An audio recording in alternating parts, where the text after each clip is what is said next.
నరసింహారావు అండి నా పేరు. అంటే నేను చేసే జాబ్లో నాకు వచ్చే జీతం 1,80,000.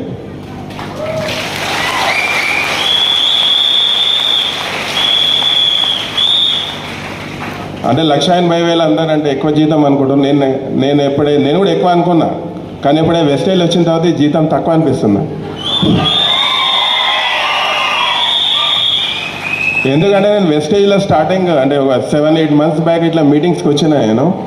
అందరు లీడర్స్ అందరు ఇప్పుడు లీడర్స్ అంతా ఉన్నారు కదా, సార్ అని మన పాండు సార్ కానీ చాలామంది అందరూ నాకు 4 లక్షలు వస్తుంది, 7 లక్షలు, 10 లక్షలు ఎప్పుడు వినలే బయట. అంటే శాలరీస్ అన్నీ కూడా మనం చేసే జాబ్లల్లో సాఫ్ట్వేర్ కావచ్చు, గవర్నమెంట్ జాబ్స్ కావచ్చు, లేకపోతే ఇండస్ట్రీస్లో కావచ్చు, జీతాలు ఎంత ఉంటాయండి? 2 లక్షలు, 2,50,000. అది కూడా 20-25 ఏళ్ళ తర్వాత వచ్చే జీతం. అంటే ఇప్పుడు నాకు వచ్చే 1,80,000 రావడం అంటే నేను దగ్గర 20 ఏళ్ళు పనిచేసి వచ్చిన జీతం. కానీ ఇక్కడ లీడర్స్ అందరూ ఏం చెప్తాను, నేను 2 ఏళ్ళే పని చేసినా నా 4 లక్షలు అంటారు.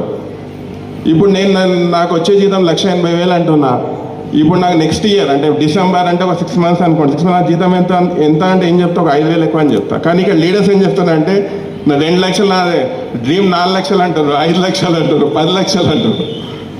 అంటే ఇవన్నీ నిజమేనా? అంటే నేను కొత్తగా వచ్చినప్పుడు నాకే డౌట్ వచ్చింది, ఇదేంది అంటే నిజంగానే అంటే వెస్టేజ్ అంత పవర్ ఉందా అంటే ఉంది అని నేను ఆల్రెడీ తెలుసుకొని నేను ట్రావెల్ చేస్తున్నా.